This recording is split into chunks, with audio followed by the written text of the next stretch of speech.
ಮಳೆಯ ಹರಿಸಿ ತಿಳಿಸೇ ಬಿಡುವೆ ಪ್ರೀತಿಯ.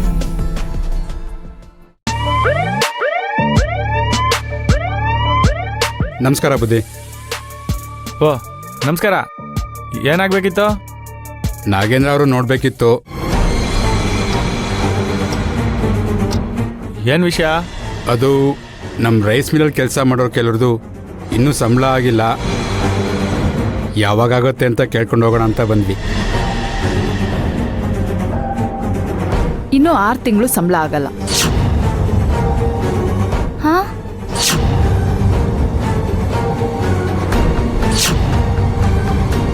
ಯಾಕಮ್ಮವ್ರೆ?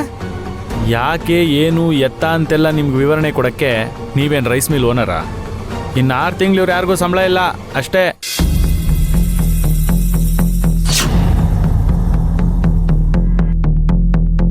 ಬುದ್ಧಿ, ನೀವು ನಾಗಲಕ್ಷ್ಮಿ ಅವ್ರನ್ನ ಕರೀರಿ, ನಾವು ಅವ್ರ ಹತ್ರನೇ ಮಾತಾಡ್ತೀವಿ. ಏಯ್, ಈ ನಾಗೇಂದ್ರ ನಾಗಲಕ್ಷ್ಮಿ ಎಲ್ಲ ಹಳೆ ತಲೆಗಳು. ಇವಾಗ ರೈಸ್ ಮಿಲ್ ಲೆಕ್ಕಾಚಾರಗಳೆಲ್ಲ ನಾನೇ ನೋಡ್ಕೋತಾ ಇರೋದು. ನೀವ್ ತಗೊಂಡಿರೋ ಸಾಲ ತುಂಬಾನೇ ಇದೆ. ನಿಮ್ಮಿಂದ ಬರ್ಬೇಕಾಗಿರೋ ಬಡ್ಡಿ ಬಾಕಿನೂ ಬೇಕಾದಷ್ಟಿದೆ. ಅಂಥದ್ರಲ್ಲಿ ನಿಮಗೆ ಸಂಬಳ ಬೇರೆ ಬೇಕಾ? ಅಯ್ಯಯ್ಯೋ, ದಯವಿಟ್ಟು ಹಾಗೆಲ್ಲ ಹೇಳ್ಬೇಡಿ ಅಮ್ಮ ಅವ್ರೆ. ನಾವೆಲ್ಲ ಇದನ್ನೇ ನಂಬ್ಕೊಂಡು ಬದುಕ್ತಾ ಇರೋರು. ನಮ್ಮ ಕಷ್ಟ ಏನು ಅಂತ ದೊಡ್ಡ ಯಜಮಾನ್ರವ್ರು ಗೊತ್ತು. ಬೇಕಾದ್ರೆ ಅವ್ರನ್ನೇ ಕರೆದು ಕೇಳಿ. ನಮ್ಮ ತಾತನಿಗೆ ವಯಸ್ಸಾಯ್ತು, ಅರಳೋ ಮರಳೋ ಕೇಸೋ. ಅವರನ್ನ ಹರೇ ರಾಮ ಹರೇ ಕೃಷ್ಣ ಅಂತ ಜಪ ಮಾಡ್ಕೊಂಡಿರಕ್ ಬಿಟ್ಬಿಟ್ಟಿದೀವಿ. ಅವರೆಲ್ಲ ಇದಕ್ಕೆ ತಲೆ ಹಾಕಲ್ಲ. ಇನ್ಮೇಲೆ ಏನಿದ್ರು ಎಲ್ಲ ನಾವೇ. ಅಯ್ಯೋ ಬುದ್ಧಿ, ಹಾಗೆಲ್ಲ ಹೇಳ್ಬೇಡಿ. ಬೇಕಾದ್ರೆ ದೊಡ್ಡ ಯಜಮಾನ್ರನ್ನ ಒಂದ್ಸಲಿ ಕರೆಸಿ, ಅವರೇ ನಿಮ್ಗೆ ಅರ್ಥ ಆಗೋ ಥರ ಹೇಳ್ತಾರೆ. ಏಯ್, ನಮ್ಮನೆಗೆ ಬಂದು ನಮ್ಗೆ ಬುದ್ಧಿ ಹೇಳ್ಸೋ ಮಟ್ಟಕ್ಕೆ ಬಂದ್ರಾ? ಆಫ್ಟರ್ ಆಲ್ ಕೂಲಿ ಕೆಲ್ಸದವ್ರು ನೀವೆಲ್ಲ. ನಿಮ್ಮನ್ನೆಲ್ಲ ಮನೆಯಿಂದ ಆಚೆ ನಿಲ್ಸಿ ಮಾತಾಡ್ಸ್ಬೇಕು. ಅಂಥದ್ರಲ್ಲಿ ಇಲ್ಲಿ ತನಕ ಬಿಟ್ಕೊಂಡಿರೋದೇ ಹೆಚ್ಚು. ಮರ್ಯಾದಿಂದ ಆಚೆ ಹೋಗಿ. ಅಮ್ಮವ್ರೆ, ನಿಮ್ ಕಾಲಕ್ಕೆ ಬೀಳ್ತೀನಿ. ದಯವಿಟ್ಟು ನಮ್ಮನ್ನ ಬರಿಗೈಲಿ ಕಳಿಸ್ಬೇಡಿ. ನಮ್ಮನ್ನ ನಂಬ್ಕೊಂಡು ವಯಸ್ಸಾದವರು, ಸಣ್ಣ ಸಣ್ಣ ಮಕ್ಕಳೆಲ್ಲ ಇದ್ದಾರೆ. ಅವ್ರನ್ನೆಲ್ಲ ನಾವು ಖಾಲಿ ಹೋಟೆಲ್ ಬಿಡಕ್ಕಾಗತ್ತಾ? ಅದು ನಿಮ್ಮ ಹಣೆ ಬರ. ನೀವು ಮಾಡಿರೋ ತಪ್ಪನ್ನ ನೀವುಗಳೇ ಅನುಭವಿಸ್ಬೇಕು. ನಿಮ್ಮ ಕುಟುಂಬದವ್ರನ್ನೆಲ್ಲ ಉದ್ಧಾರ ಮಾಡ್ತೀವಿ ಅಂತ ನಾವೇನು ಹರಕೆ ಹೊತ್ಕೊಂಡು ನಿಂತಿಲ್ಲ ಇಲ್ಲಿ. ಬುದ್ಧಿ, ನಿಮ್ದಮ್ಮಯ್ಯ ಅಂತೀನಿ. ದಯವಿಟ್ಟು ಹಾಗೆಲ್ಲ ಹೇಳ್ಬೇಡಿ. ನಿಮ್ದಮ್ಮಯ್ಯ ಅಂತೀನಿ. ಏಯ್ ಛೀ, ಬಿಡ ಕೈನಾ, ತೆಗಿಯೋ ಕೈನಾ. ನನ್ನ ಕೈನ ಮುಟ್ತೀಯನೋ? ಹೊಡಿಬೇಡಿ ಬುದ್ಧಿ, ಬುದ್ಧಿ ಹೊಡಿಬೇಡಿ, ಹೊಡಿಬೇಡಿ ಬುದ್ಧಿ. ನನ್ನ ಮುಟ್ತೀಯನೋ? ಯಾಕೋ ಅವ್ರ ಮೇಲೆ ಕೈ ಮಾಡ್ತಾ ಇದ್ದೆ? ನೀನೇನ್ ಮನುಷ್ಯನೋ ರಾಕ್ಷಸನೋ?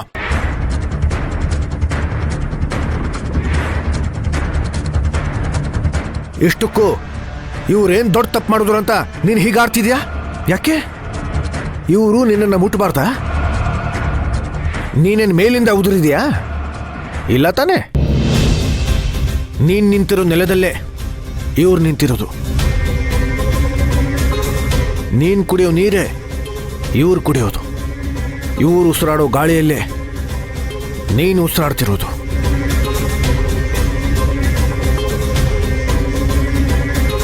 ಇವರು ಮೈ ಕೊಳೆ ಆಗಿರಬಹುದು, ಆದರೆ ನಿನ್ನ ಮನಸ್ಸು ಎಲ್ಲದಕ್ಕಿಂತ ಕೊಳುತು ನಾರ್ತಾ ಇದೆ. ಬದಲಾಯಿಸ್ಕೋ. ಇಲ್ಲಾಂತಂದ್ರೆ ಈ ಬಡವ್ರು ನಿನ್ನ ಬಿಟ್ಟರು ಆ ಭಗವಂತ ನಿನ್ನ ಬಿಡಲ್ಲ. ಓಹೋ ಒಂದ ನೋಡಪ್ಪ, ಹೀರೋ ಮನೇಲೊಂದು ಚಿಕ್ಕ ಗಲಾಟೆ ಆಗಂಗಿಲ್ಲ, ಟಕ್ ಅಂತ ಬಂದು ನಿಂತ್ಕೊಬಿಡ್ತಾರೆ. ಲೋ ಕರ್ಣ, ನಾನೇನು ಆಕಾಶದಿಂದ ಉದ್ರಿಲ್ಲ ನಿಜ. ಹಾಗೆ ದುಡ್ಡು ಏನು ಆಕಾಶದಿಂದ ಉದ್ರಲ್ಲ.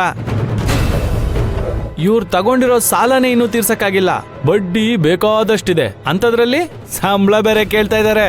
ನಾವು ಎಷ್ಟು ದಿನ ಅಂತ ಹೀಗೆ ಬಿಟ್ಟು ಕೂತ್ಕೊಂಡಿರಕ್ಕಾಗತ್ತೆ?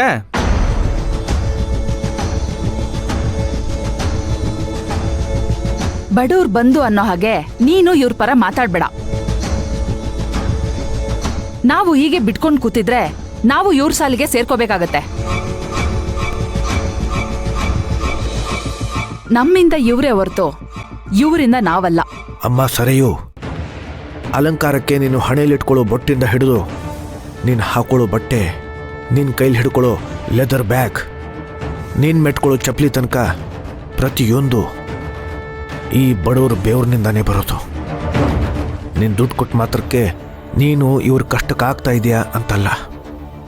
ಪ್ರತಿಯೊಂದು ಕೆಲಸಕ್ಕೂ ಅದರದೇ ಆದಂಥ ಬೆಲೆ ಇರುತ್ತೆ. ಇದನ್ನ ಕನ್ನಡದಲ್ಲಿ ಕಾರ್ಮಿಕರ ಘನತೆ ಅಂತ ಹೇಳ್ತಾರೆ, ಆಂಗ್ಲದಲ್ಲಿ ಡಿಗ್ನಿಟಿ ಆಫ್ ಲೇಬರ್ ಅಂತ ಹೇಳ್ತಾರೆ. ಇದನ್ನ ಯಾವ ಹೀರೋನು ಬಂದು ಹೇಳಬೇಕಾಗಿಲ್ಲ. ಅವರವರ ಕೆಲಸದಲ್ಲಿ ಅವರೇ ಹೀರೋ ಅನ್ನೋದನ್ನ ನೀನು ಮೊದಲು ತಿಳ್ಕೊ. AC ಬಂಗ್ಲೆಲ್ ಬೆಳೆದಿರೋ ನಿನಗೆ ಇವ್ರ ಕಷ್ಟ ಹೇಗೆ ಗೊತ್ತಾಗುತ್ತೆ? ನಿಮಗಾದ್ರೆ ಬ್ಯಾಂಕ್ ಬ್ಯಾಲೆನ್ಸ್ ಇರುತ್ತೆ, ಇವ್ರ ಜೀವನದಲ್ಲೇ ಬ್ಯಾಲೆನ್ಸ್ ಇರೋದಿಲ್ಲ. ನೀವುಗಳು ವೀಕೆಂಡ್ ಬಗ್ಗೆ ಯೋಚನೆ ಮಾಡ್ತೀರಾ, ಇವ್ರುಗಳು ಪಾಪ ಮಂತ್ ಎಂಡ್ ಬಗ್ಗೆ ಯೋಚನೆ ಮಾಡ್ತಾರೆ. ನೀನು ಯಾವತ್ತಾದ್ರೂ ಅವತ್ತಿಂದ ಅವತ್ತೇ ರೇಷನ್ ತಗೊಂಡ್ ಬಂದು ತಿಂದಿದೀಯಾ? ಯಾರ ಹತ್ರ ಆದ್ರೂ ಬಿಡಿಗಾಸ್ಗೋಸ್ಕರ ಕೈ ಒಡ್ಡಿದೀಯಾ? ಇವ್ರುಗಳಿಗೆ ಹಬ್ಬ ಇರೋದಿಲ್ಲ. ನೀನು ಯಾವತ್ತು ಸಂಬಳ ಕೊಡ್ತೀಯೋ ಅವತ್ತೇ ಇವ್ರುಗಳಿಗೆ ಸಂಕ್ರಾಂತಿ, ಯುಗಾದಿ, ದೀಪಾವಳಿ ಎಲ್ಲ.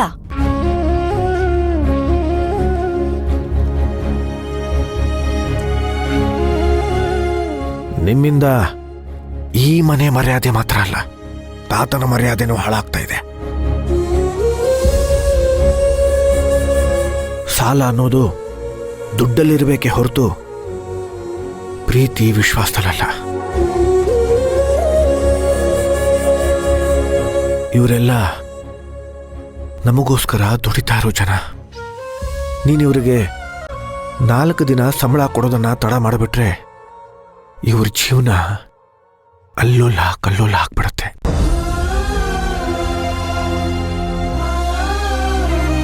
ಮರ್ಯಾದೆಯಿಂದ ಇವ್ರ ಸಂಬಳನೂ ಕೊಟ್ಟು ಮರ್ಯಾದೆ ಉಳಿಸ್ಕೊಳ್ಳಿ.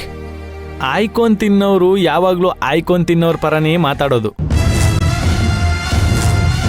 ಎಷ್ಟೇ ಆದ್ರೂ ನೀನು ಖಾಲಿ ತಟ್ಟೆ ಹಿಡ್ಕೊಂಡೆ ಈ ಮನೆಗೆ ಬಂದಿರೋನಲ್ವಾ?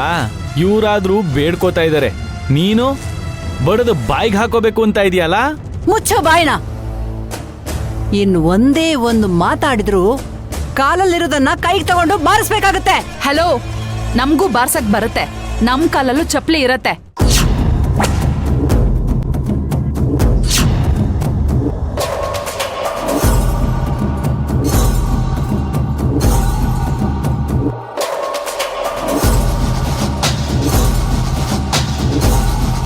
ಆದ್ರೆ ಅದು ನಿನ್ ಕೈಗೆ ಬರೋ ಅಷ್ಟರಲ್ಲಿ ನಿನ್ ಕೈ ಇರಬೇಕಲ್ಲ.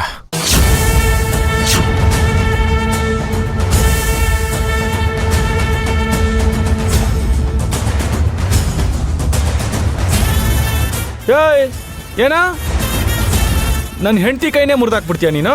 ನಮ್ಮ ತಾಯಿ ಮೇಲೆ ಯಾರೇ ಕೈ ಎತ್ತಕ್ ಬಂದ್ರು ಬರೀ ಅವ್ರ ಕೈಯಲ್ಲ, ತಲೆನೂ ಇರಲ್ಲ.